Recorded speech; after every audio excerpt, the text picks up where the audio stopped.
Hey guys, and welcome to Leaguecraft 101. Today I'm going to be talking about Octopus Theory, rotations, and the mid-game. Octopus Theory is a method to get map control. It states that everywhere horizontal and behind you should be vision controlled. In this clip, I'll show you a quick octopus run. This is where we can control when the turret is up. When the turret is down, we can control all the way up to here. So firstly we push out, and then I ward the lane and leapfrog my ward from this tri-bush to the jungle camp. I would normally be putting the ward here to see all the passageways, but since we're facing Evelyn, it's better to ward her camps. Pushing is important because they have to deal with the creep wave before contesting you when dewarding. When you're ahead, your vision is much more efficient, and you can do wards like this, whereas the enemy is forced to do wards like this. So warding lane when octopusing is mandatory, because you can see where they go after pushing out a wave. So in this clip, you can see after pushing out top turret, they ward behind for rotation information, also to sniff out bush camps, and to punish them if they try and solo farm too far up. When PhRoXzOn eventually pushes out the wave too far, he gets punished for it with a TP behind. So since you can only have one pink, it's important for the existing jungle and ADC's pinks to be leapfrogged up to here, because they're doing nothing back there. This is a really common mistake that people make because they already have a pink down on the map, so they won't buy another one. Next, I'm going to talk about rotations. A rotation is just moving from one place to another, usually to either take the turret or minion crash dive. A good rotation is arriving when the wave hits another lane's turret. If you get there too early, then they're going to be able to rotate in time to defend, and if you get there too late, then even a small amount of wave clear can stop your turret attempt. So if you've octopus correctly, the enemy can never rotate as quickly or safely as you. In this clip, we clear the pink ward, and then the next ward that Lulu puts down. Now they can't know if we're rotating to mid, or we're just waiting for the next wave to push into bot. If they decide to stay bot and we rotate, then they're going to lose mid turret. And on top of that, if they rotate and you rotate, then we can catch them in rotation with Sivir ulti, and since we're so strong, we'll definitely kill them without a turret. This is why most of the time you should rotate when waves are crashing, because you have two ways to get an advantage rather than one. The reason we roamed here is because we saw their mid and jungle head top. Unfortunately, most games below Master have no semblance of mid-game proficiency, and it usually just devolves into ARAM plus dragon fights. So the good news is that most people don't know how to respond if you actually know what to do. I've also found teams are relatively compliant with shot calling, even in gold and below, as long as you don't argue or tilt people. Now in the next part, I'm going to talk about how to play the general mid-game plan for solo queue. Now this plan is a focus for a winning bot lane, but just mirror the plan and substitute Rift Herald for Dragon if you have a winning top lane instead. So the first things you should do are to take Dragon and bot turret. Generally, if you have a choice between Dragon and turret, you should take Dragon first, because the faster you take the Dragon, the quicker it respawns and the faster you can snowball. All you need to force Dragon is a number advantage. Either chunking a person, seeing the jungle atop, killing somebody, seeing someone back, seeing someone be too far away, or having a teleport advantage is enough to take Dragon with no contest. As you can tell, there are a lot of ways that you can take Dragon easily. So first you want to use your lane control to push in a wave. Immediately take that opportunity to octopus and de-ward Dragon and surrounding areas. And then after that, continuously push in waves so they can't leave the turret to re-ward Dragon until your jungler is ready. I usually just spam assist pings on top of my jungler if they're not coming, and sometimes they tend to get angry, but most of the time it's okay. So then finally when your jungler is ready, just push in a wave, immediately move to Dragon, and then start it. Since it's not warded now, and they're going to be scared to face check, they're going to be slow in the response. Halfway through, the enemy bot lane will finally realize you're doing it and get there. At that point, you want to see if peeling off and fighting is better, or if finishing it and disengaging is better. Now most of the time you can take the latter, because they're going to be coming from two sides, and they're going to find it pretty difficult to get a coordinated engage. Also, if the enemy top TPs, just let the TP finish and disengage, then you're going to get top turret. If you disengage too early, then they're going to cancel their TP and you get neither objective. After taking these two objectives, you should lane swap your bot lane to take top turret. Enemy bot lane will either freeze or try to take your bot turret in return. So the ADC and either the support or jungle should go to take the top turret. ADC can just freely attack the turret while your partner hides in the bush. If the enemy top laner all-ins, then your partner comes out to save you, and if not, they're just going to drop the turret. Also just be careful because you can't 1v1 their top laner as ADC, so you just have to wait patiently until someone arrives. At this point you might be wondering, if our ADC and support can 2v1 their top laner and take top turret, then why can't their ADC and support 2v1 our top laner and take bottom turret? Well, the defining difference is that they don't have a turret anymore. If the enemy bot lane forces too hard and mid roams, they're dead, especially if the support has Octopus correctly. So let's look at this example from TSM vs C9. After taking bot turret, TSM wants to put their Caitlyn mid because Vlad has horrible wave clear, so they'll be able to siege mid and take mid turret successfully. Here, C9 wants to match the wave clear mid, but as you can see, TSM has Octopus the entire bottom jungle, which will force Sivir to rotate like this.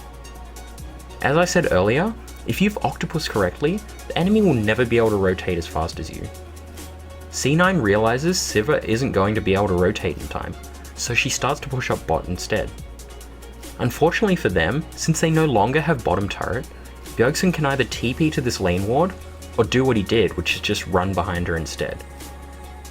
By contrast, for your ADC in the top lane, if the enemy jungler doesn't sit top, then they're going to lose top turret imminently, and you can even bait a gank and have your jungler counter gank for a 3v2.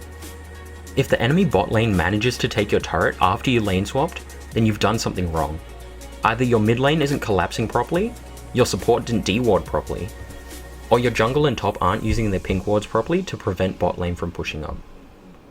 So at this point, you're now 2 turrets and a dragon up, and if done correctly, then dragon will be spawning again in roughly a minute. You should now lane swap back to bot, push the wave in, and take dragon. Notice how I'm always carrying a pink ward, but I opted not to use it here because they didn't bother contesting. This means I can then save this pink ward and then use it to D-ward their bottom side jungle. So after taking the second dragon, you now have 2 options.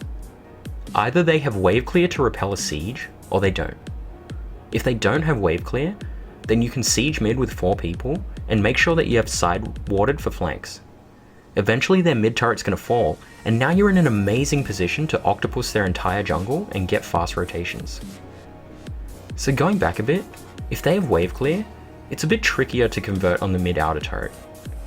So to get the mid outer turret through wave clear, you either threaten a minion crash dive with number advantage, or you progressively get wards further and further into their jungle until you can threaten a rotation to their inner turret. When you're in the mid game, you generally split into 3 groups. You want to put your wave clear champion mid.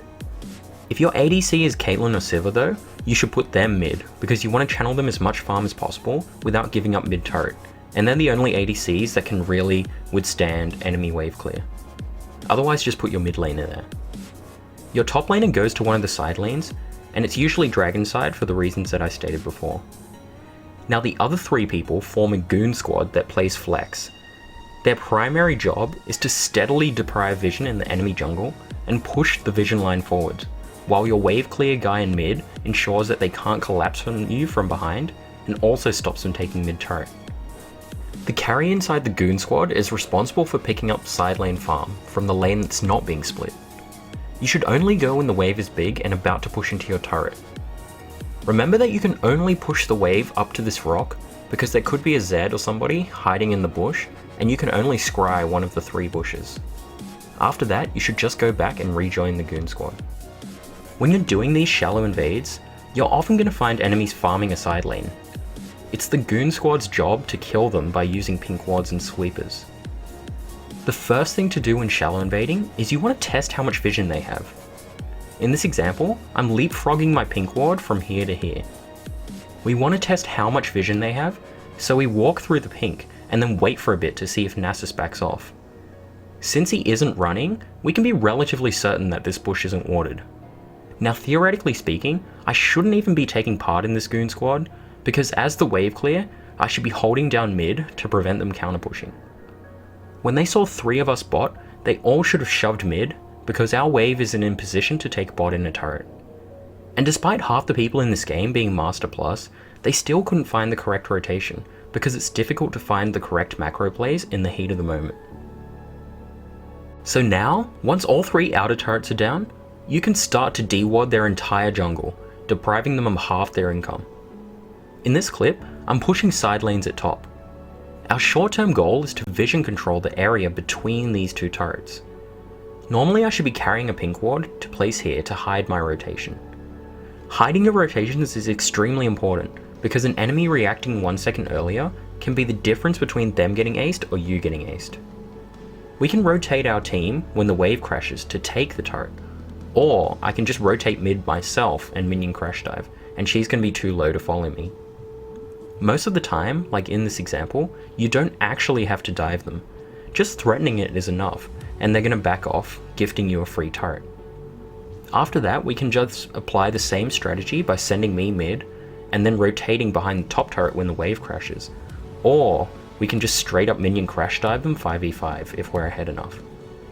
So you want to apply this method to all of the lanes to take each inner turret, while making sure that you get dragon every time it respawns. So once all the inner turrets are down, we transition into the late game, which I'll cover in another video. So finally, I'm going to highlight some common mistakes, most of which I've learnt painfully from experience. The most common mistake is walking up to ward a bush. Even the reputed best players in the world make this mistake. And it took me ages to find this clip, but I remember when I saw it live, I was so surprised that a player of this caliber could make such a mistake. As you can see in this clip, warding a bush to see if they're in there is pointless. Well actually no, to be fair, he did find out that they were in there. As I mentioned halfway through this video, when you rotate your bot lane to top after taking bottom turret, one of the reasons why the enemy bot lane shouldn't be able to get your bot turret back is because top and jungle can do this same strategy by pinking this bush, and the enemy bot lane can never walk past the bush until they get level 9 in Scrying Orb, or they have a vision granting ability. If they walk up to ward, instead of Alistar and Kog'Maw, they're going to have Kha'Zix and Renekton just jumping out and one-shotting them.